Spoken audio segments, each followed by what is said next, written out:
Joson Mount Fuji Wireless Microphone. Unboxing, testing, and honest review.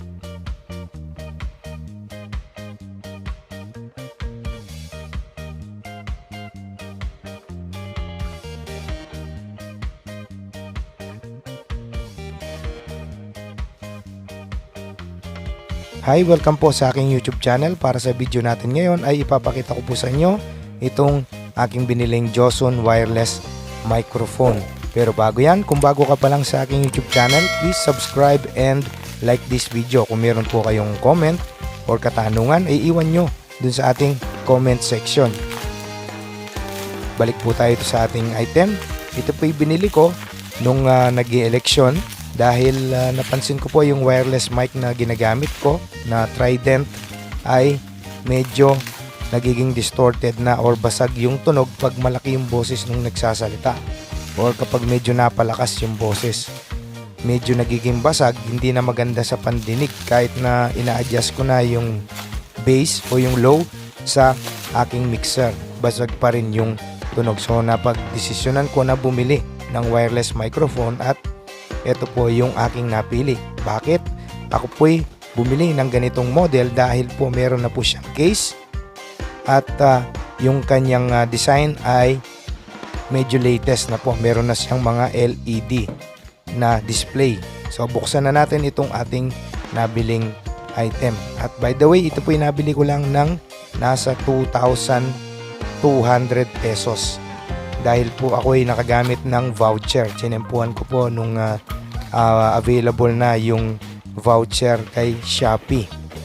At ito po, kita nyo naman, meron siyang case na kasama. Yung dati kong mic na nabili na Trident, wala po siyang case na kasama.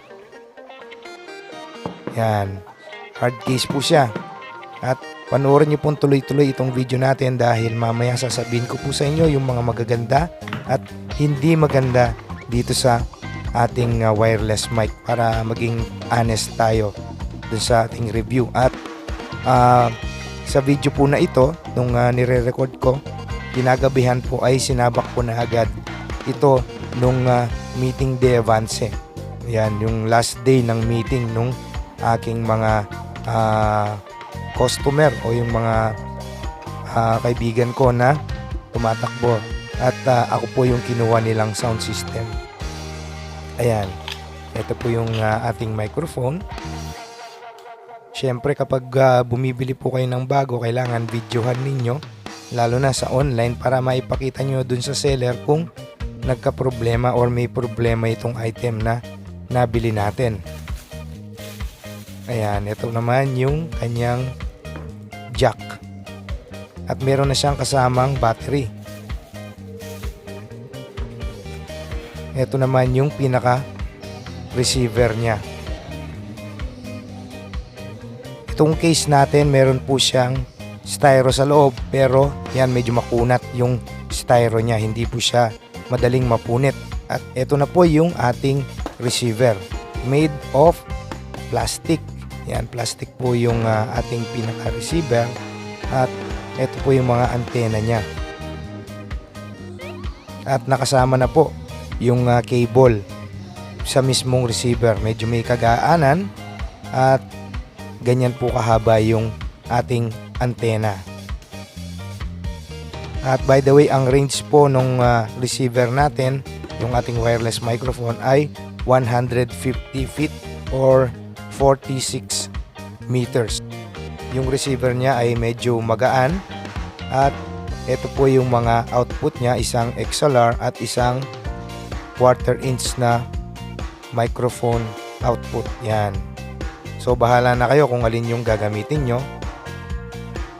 Yan, katukin natin. Yan, plastic po yung built nitong ating receiver kaya medyo magaan. Tapos yung finish niya ay matte. Kinagabihan lang po ay sinaba ko po ito agad sa meeting de avance. Paano ako itapisabi mo ka, mamita mo pa nang ba? Ang iba't na po may kapanyata po kanong Kapitolyo, libre, paninayan tanay ito. Totoo, may kapanyata kayo ganito, may kapanampak kayo kayo may libatan kayo Kapitolyo. Yan, tatawan tayo ka sa buhay ng dalan. Pero sana po, atin namang pera yung value. Pasalamat. Ngayon naman ay testingin pa natin ng mas malapitan itong ating wireless mic. Ito pong mga rubber na nakikita nyo ay binili ko lang po ito. At lalo pong gumanda yung forma ng ating wireless mic nung nilagyan ko na po ito ng mga goma. Yan, yung sa ibaba po niyan na kulay blue ay parang rubberized din, at ito pong pinakatakip ng battery ay aluminum. Yung kulay blue na yan ay parang rubberized, at sa gitna po yung ng ating mic ay plastic. Ito po yung lalagyan ng battery, at wala po siyang adjustment para sa frequency. So naka-stack na po tayo kung ano po yung frequency na nakalagay dito sa ating mic. Sa iba po kasi pag binuksan mo yung microphone, yung battery, ay makikita nyo yung pinaka-adjustan niya para mapalitan yung frequency. At ito naman yung pinaka-coil niya. Yan yung microphone voice coil, maganda, at meron din siyang metal sa loob, kaya yung timbang ng ating microphone ay maganda po sa kamay, hindi po siya magaan. Binigyan ko po ng silicone protection yung bandang puwet ng ating microphone, at kita nyo naman lalong pumorma, lalong naging mas mukhang professional yung ating microphone. So isiset ko na sa ating mixer at tetestingan natin ng mas malapitan para makita nyo rin kung ma-feedback ba itong microphone natin. So yung gagamitin ko pong speaker dito ay concert na trolley powered speaker po na nasa tabi ko lang para mas marinig nyo ng malapitan yung sound quality nitong ating microphone. At isiset ko lang siya. Gagamitin natin yung ating quarter inch na connection papunta dito sa ating mixer na nabili din. Ayan, i-review ko rin po sa mga susunod na video itong mixer na nabili ko na 8 channel. Ayan, 8 channel po na mixer. Meron din siyang mga effects. Yung isang napansin ko lang po dito sa Joson wireless mic kumpara dun sa Trident na wireless mic ko, mas malakas po yung gain nung Trident wireless mic.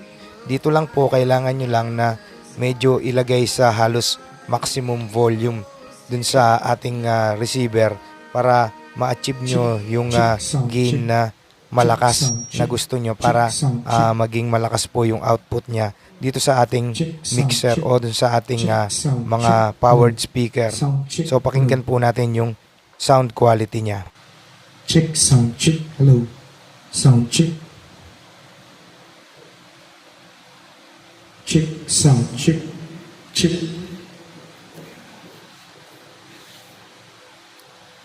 Check, sound check. Check, sound check, check. Check.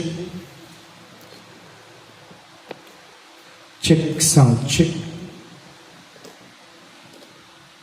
Check, sound check. At ito namang mga LCD display sa ating wireless mic at sa ating receiver, fix na po yung value na nakalagay dyan, yung frequency. Hindi po katulad nung ibang medyo mas mahal na mic, yung frequency po ay variable. So pwede kang mag-select ng iba. So ito naka-fix lang. Sound check, hello, sound check. Check, sound check, check, sound check. Check, sound check. Hello, hello, sound check. Pansinin po nyo itong ating wireless mic, kahit malapit lang po tayo dito sa ating speaker ay hindi po siya ma-feedback. Kahit na ina-adjust ko na yung mga volumes at setting ng mic, hindi po siya nag-feedback.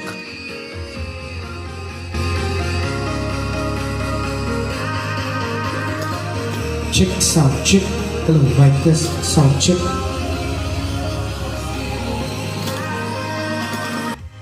At yan na po yung aking testing at review nitong Joson wireless microphone. So kung narinig nyo naman siguro na maganda yung output niya, hindi po nagiging basag. At ito po yung nabili ko lang ng 2,200. 2,500 po yung regular na presyo po nito. So far po, okay naman siya. Yung build quality, lalo na nung ating mga microphone ay semi-metal na. At yung voice coil po niya maganda. Tapos yung libreng case, yan, may case, social tignan. at yung battery life ay hindi po sila agad nalolobat kahit meron pong LED display yung ating microphone. So ano pang ginagawa ninyo? Bumili na kayo at sana nakatulong ako sa inyo kung kayo po ay gustong bumili nitong ating Joson Wireless microphone. Ayan. Marami pong salamat. Kung bago ka pa lang sa aking YouTube channel, huwag niyo pong kalilimutang mag-subscribe at pakilike po itong ating video. Kung meron po kayong katanungan, mag-iwan lang po kayo ng comment sa comment section. Susubukan ko pong sagutin.